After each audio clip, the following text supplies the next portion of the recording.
మా ప్రాంతం అభివృద్ధి చెందొద్దా అని చంద్రశేఖరరావుని అడుగుతున్నా. ఏది తీసినా ఏది పెట్టినా వద్దు అనే తప్ప నీ నోటి నుంచి ఒక్క మాట అయినా మంచి మాట వచ్చిందా అని నేను అడుగుతున్నా. ప్రాజెక్టులు కట్టొద్దంటివి, భూములు సేకరించొద్దంటివి, పరిశ్రమలు పెట్టొద్దంటివి.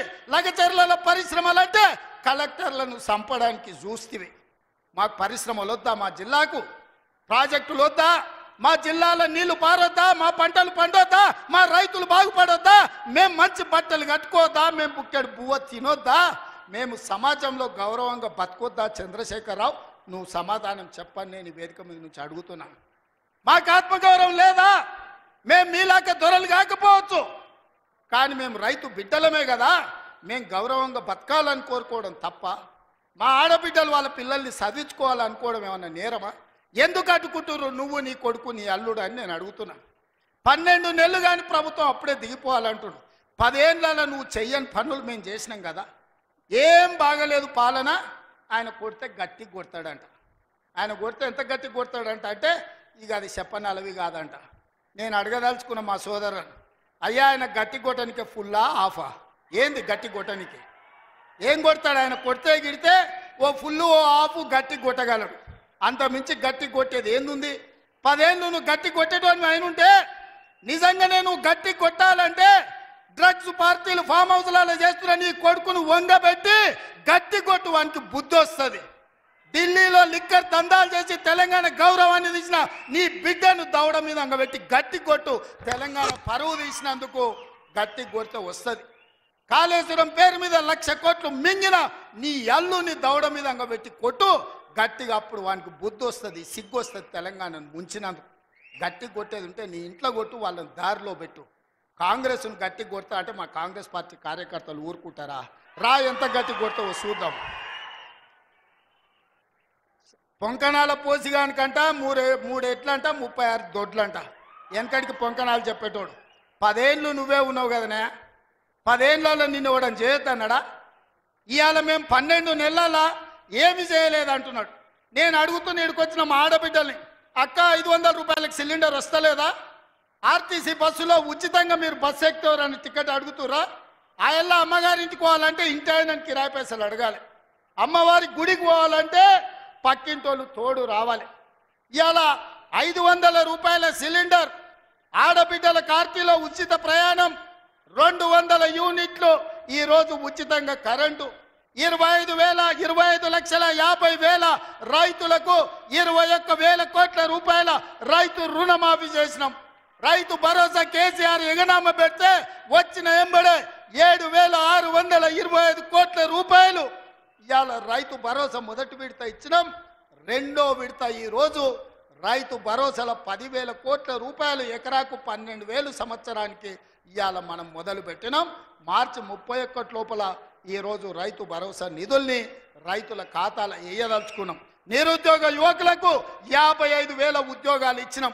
ఇవాళ ఆడబిడ్డలకు, మహిళా సంఘాలకు పాఠశాలలు నిర్వహించుకోనికి అమ్మ ఆదర్శ పాఠశాల ఇచ్చినాం. ఇవాళ పాఠశాల పిల్లలకు బట్టలు కుట్టే పని ఆడబిడ్డలకు ఇచ్చినాం. ఇవాళ 1000 మెగావాట్లు సోలార్ విద్యుత్తు ఆడబిడ్డలకు ఇవాళ నిర్వహించుకోవడానికి ఇచ్చినాం. ఇవాళ మహిళా సంఘాలకు 600 బస్సులు కొని ఆర్టీసీకి ఇవాళ కిరాయిలకు పెట్టే అవకాశం మా ఆడబిడ్డలకు ఇచ్చినాం. ఈ రకంగా చెప్పుకుంటూ పోతే ఈరోజు కొడంగల్ నారాయణపేట లిఫ్ట్ ఇరిగేషన్ మహబూబ్ నగర్కు తీసుకొచ్చినాం. 5,000 కోట్ల రూపాయలతో కొడంగల్ అభివృద్ధి పనులు, 1000 కోట్లు ఇవాళ నారాయణపేటలో అభివృద్ధి పనులు తీసుకున్నాం. పాలమూరు ప్రాజెక్టు పూర్తి చేయాలని ఇవాళ ముందుకు పోతున్నాం. ఈ రకంగా మేము వచ్చిన తర్వాత ఇంతకుముందే పొంగులేటి శ్రీనివాసరెడ్డి గారి నేతృత్వంలో ఆనాడు ఆగిపోయిన ఇందిరమ్మ ఇల్లు మళ్ళీ ప్రారంభించి నియోజకవర్గానికి 3,500 కాదు, అవసరమైతే 5,000 ఇల్లు ప్రతి నియోజకవర్గానికి 5 లక్షల రూపాయలు పేదవాడు ఇల్లు కట్టుకోవడానికి ఇవాళ ఉచితంగా ఇస్తున్నాం. నువ్వు ఎన్ని డబుల్ బెడ్రూమ్ ఇండ్లు ఇచ్చినావు 10 ఏళ్ళని నేను అడుగుతున్నా. సంవత్సరంలో 5 లక్షల ఇండ్లు మేము ఇస్తాం. ఆనాడు 10 ఏళ్ళల్లో 25 లక్షల ఇందిరమ్మ ఇండ్లు మేము ఇచ్చినాం. నేను అందుకే ఇవాళ టీఆర్ఎస్ వాళ్ళకు ఒక సవాల్ విసురుతున్నా. చిత్తశుద్ధి ఉంటే మీరు రాండి. ఏ ఊర్లో అయితే ఇందిరమ్మ ఇండ్లు ఉంటాయో రేపు సర్పంచ్ ఎన్నికలలో మేము ఓట్లు అడుగుతాం. ఏ ఊర్లో మా ఇందిరమ్మ ఇండ్లు లేవో మేము ఎన్నికల్లో పోటీ చేయం. నువ్వు నీ డబుల్ బెడ్రూమ్ ఇండ్లు ఉన్న ఊర్లలోనే నువ్వు పోటీ చేయాలి. నీకు దమ్ముందా? నేను సూటిగా సవాలు విసురుతున్నా. శ్రీనివాస్ రెడ్డి గారిని కూడా సవాలు విసరమని చెప్తున్నా. మా దామన్నను కూడా తోడుండమని నేను విజ్ఞప్తి చేస్తున్నా. ఏ ఊర్లో ఇందిరమ్మ ఇండ్లు ఉన్నాయో మేము ఆ ఊర్లోనే పోటీ చేస్తాం. ఏ ఊర్లో డబుల్ బెడ్రూమ్ ఇండ్లు ఉన్నాయో గా ఊర్లోనే బీఆర్ఎస్ వాడు పోటీ చెయ్యాలి. దానికి సిద్ధమైతే మా సవాల్ని స్వీకరించి మాట్లాడు. నువ్వేం చేసినావు, మేమేం చేసినావు ప్రజలకు అర్థమవుతుంది. అందుకే ఇవాళ ఆర్టీసీలో బస్సు అయినా, ఆడబిడ్డలకు 200 యూనిట్లు ఇంటికైనా, 500 రూపాయల సిలిండర్ అయినా, యువకులకు 55,000 ఉద్యోగాలైనా, 21,000 కోట్ల రూపాయల రైతు రుణమాఫీ అయినా, రైతు భరోసాలో 12,000 కోట్ల రూపాయలు సంవత్సరానికి ఇచ్చిన ఉపాధి హామీ కూలీలకు ప్రతి ఇంటికి 12,000 రూపాయలు ఇవాళ ఉచితంగా ఇచ్చిన ఒక్క సంవత్సరంలోనే ఇవన్నీ పనులు మనం చేసినాం. ఇవే కాదు, ఇవాళ బీసీలు తెలివికల్లోలైన డాక్టర్లు, లాయర్లు, ఇంజనీర్లుగా ఈ చదువుకున్నారు. ఐఏఎస్లు, ఐపీఎస్లుగా వాళ్ళు రాణిస్తున్నారు. మేము ఎంతమంది ఉన్నామో లెక్క చెప్పండి అని అడుగుతున్నారు. 1931 100 ఏళ్ల కింద తెల్లదొరలు లెక్కలు కట్టారు కులగణన. మళ్ళీ ఇవాళ వరకు కట్టలే. 7 దశాబ్దాలైన స్వతంత్ర దేశంలో బీసీ కులగణన చెయ్యలే. ఇవాళ తెలంగాణ రాష్ట్రం దేశంలోనే మొదటిసారిగా బలహీన వర్గాలకు సంబంధించిన ప్రతి కులానికి సంబంధించిన లెక్క తీసి కులగణన చేసి దేశానికి ఆదర్శంగా నిలబడ్డది. 100 ఏళ్ల నుంచి జరగని పని ఇవాళ తెలంగాణ రాష్ట్రంలో చేసినాం. మాదిగ ఉపకులాల వర్గీకరణ ఏండ్ల నుంచి కొట్లాడుతారు. 30 ఏండ్ల నుంచి 100 మంది పిల్లలు చచ్చిపోయిన కొట్లాటలు. ఇవాళ ఎస్సీ ఉపకులాలకు సంబంధించి ముఖ్యంగా మాదిగ ఉపకులాల వర్గీకరణ 30 ఏళ్ల నుంచి పీఠముడిగా ఉంటే ఆ సమస్యని పరిష్కరించి ఇవాళ వర్గీకరణ చేసినాం. ఇవన్నీ ఒక్క సంవత్సరం మేము సాధించిన విజయాలు. చంద్రశేఖరరావు, నీకు ఇవి కనిపిస్తలేవా? నీ కండ్లకి ఏమన్నా పసిరికలు వచ్చినాయా? నీ కండ్లు ఏమన్నా పచ్చగానే అని నేను అడుగుతున్నా. ఇవన్నీ మేము చేస్తలేమా? ఇవన్నీ నువ్వు సభకు వస్తే చర్చిస్తాం కదా. ఆయన రాడు. ఇక ఆయన మోడీ ఉన్నాడు ఢిల్లీలో, ఈయన గల్లీలో ఈయన ఒక ఆయన ఉంటే ఆడొక ఆయన ఉన్నాడు. ఆయన మనుషులు ఈడ మోపారు. బండి సంజయ్ అంట, కిషన్ రెడ్డి అంట. ఏం చేసిరాయా మీరు ఏం చేసిరో సవాల్ అంటుండు. నేను సూటిగా సవాల్ ఇసరదలుచుకున్న కిషన్ రెడ్డికి, బండి సంజయ్కి. 2014, 2019, 2023 నరేంద్ర మోడీ గారు ఇచ్చిన హామీలు, మొన్న 2023లో మేము ఇచ్చిన హామీల మీద మేము చర్చకు సిద్ధంగా ఉన్నాం. నేను మా దామన్న మేము ఇద్దరం వస్తాం. కిషన్ రెడ్డి గారు, బండి సంజయ్ మీరు ఇద్దరు రాండి. బీఆర్ఎస్ నుంచి వాళ్ళని కూడా తండ్రి కొడుకులు వస్తారో, మామ అల్లుడు వస్తాడో, బావ బామార్ది వస్తాడో, ఎవడో ఒకడు వాళ్ళని కూడా రాని చర్చ పెడదాం. బజార్లో పెడదాం, అంబేద్కర్ చౌరస్తాలో పెడదాం. అంబేద్కర్ సాక్షిగా చర్చ చేద్దాం. 10 ఏళ్ళు కేసీఆర్ ముఖ్యమంత్రిగా, 12 ఏళ్ళు నరేంద్ర మోడీ ప్రధానమంత్రిగా, 12 నెలలు మన ప్రభుత్వం ఇందిరమ్మ ప్రభుత్వం చేసిన పనుల మీద చర్చ చేద్దాం. నరేంద్ర మోడీ ఇచ్చిన మాట, స్విస్ బ్యాంకులో లక్షల కోట్ల రూపాయలు నల్లధనం ఉంది, అవి తెచ్చి ప్రతి పేదవాడి ఖాతాలో 15 లక్షలు వేస్తా అన్నాడు. ఒక్క పేదోని ఖాతాలన్నా మోడీ 15 పైసలు వేసినాడే? వేసిండా? ఒక్క రూపాయి నల్లధనం తేలే. కానీ నల్లధనం ఉన్నోళ్ళు దేశం విడిచి పారిపోయినారు.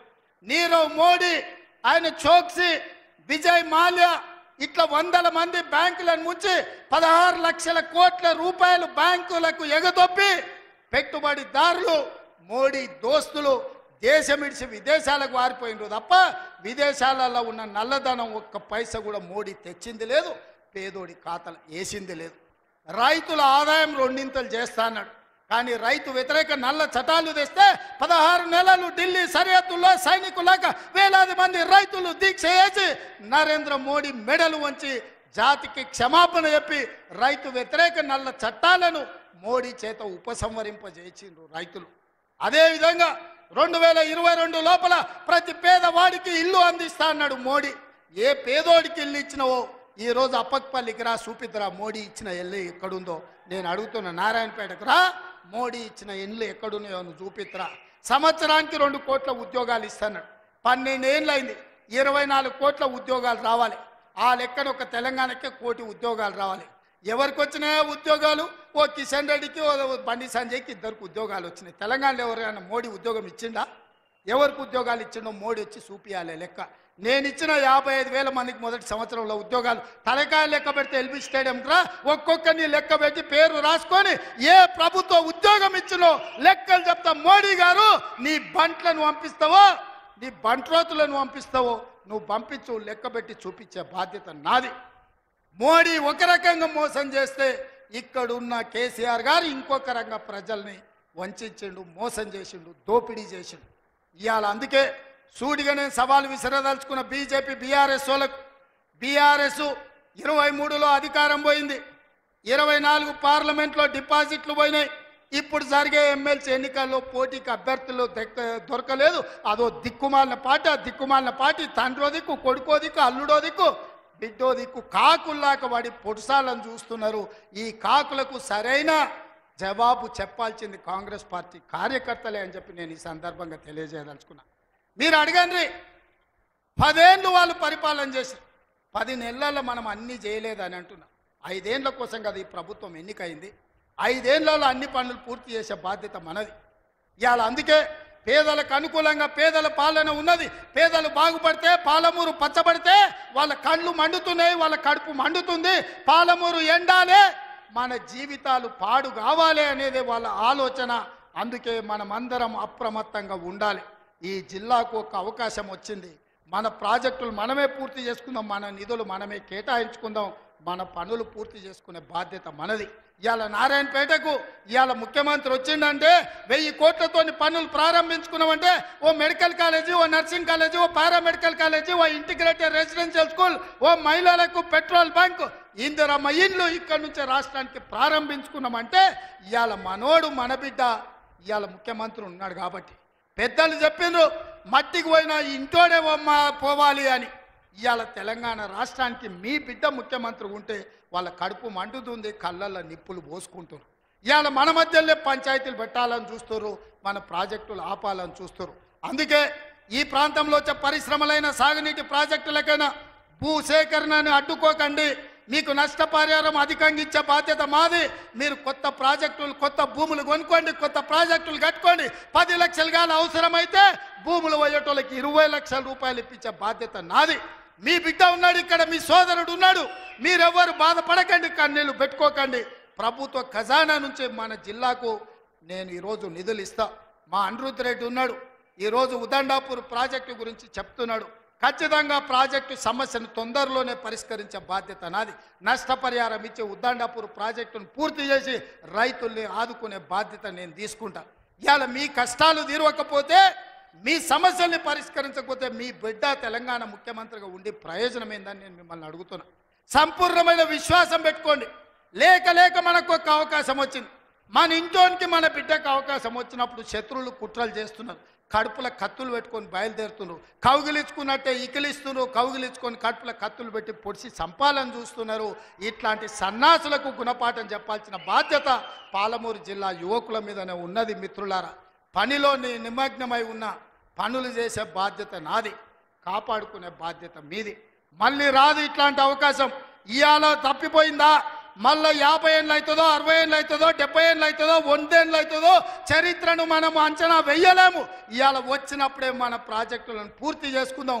పాలమూరును పూర్తి చేసుకుందాం, కల్వకుర్తిని పూర్తి చేసుకుందాం, భీమా, నెట్టంపాడు, కోల్చాగర్ను పూర్తి చేసుకుందాం, మక్తల్, నారాయణపేట, కొడంగల్ ప్రాజెక్టును పూర్తి చేసుకుందాం. కొడంగల్లో పరిశ్రమలు తెద్దాం, మన ప్రాంత నిరుద్యోగ సమస్యని పరిష్కరిద్దాం. మీరందరూ అండగా నిలబడాలి. ఈ ప్రాంతాన్ని అభివృద్ధి చేసే బాధ్యత నాది. మళ్ళొకసారి సూటిగా కిషన్ రెడ్డి గారికి, బండి సంజయ్ గారికి, కేసీఆర్ గారికి, కేటీఆర్ గారికి నేను సవాల్ విసురుతున్నా. 12 ఏళ్ళు మోడీ పాలన మీద, 10 ఏళ్ళు కేసీఆర్ పాలన మీద, 12 నెలలు మా పాలన మీద మేము చర్చకు సిద్ధంగా ఉన్నాం. నేను మా సోదరుడు దామోదర్ రాజనరసింహ గారు మేము చర్చకు వస్తాం. తారీఖు చెప్పండి, ఏ సెంటరో చెప్పండి, ఏ సెంటర్ అయినా మేము తయారు. మీరు సిద్ధమైతే రాండి. ఎవరు ఏం చేసిండ్రో చర్చ చేద్దాం, తేలుద్దాం. తెలంగాణ ప్రజలకు వాస్తవాలు చెబుదాం. ఇంత గొప్ప కార్యక్రమాన్ని ఏర్పాటు చేసినందుకు మిత్రుడు శివకుమార్ రెడ్డి గారిని, అదేవిధంగా కాంగ్రెస్ పార్టీ కార్యకర్తల నాయకుల్ని, మా పర్ణికమ్మను మనస్ఫూర్తిగా అభినందిస్తున్నా. రాబోయే రోజుల్లో స్థానిక సంస్థల్లో కూడా మనం మన బలాన్ని నిరూపించాలి. పాలమూరి మొత్తం ఏకమై ఎవరిని సరిహద్దులకు రాకుండా చూడాలి. ఆ చూసే బాధ్యత మీదే అని తెలియజేస్తూ మీ అందరి దగ్గర సెలవు తీసుకుంటున్నా. మీరందరు సిద్ధమేనా? సిద్ధమేనా? సిద్ధమేనా? యుద్ధానికి సిద్ధమేనా? సిద్ధమేనా? సిద్ధమన్న వాళ్ళందరూ చేయి పైకెత్తండి. జై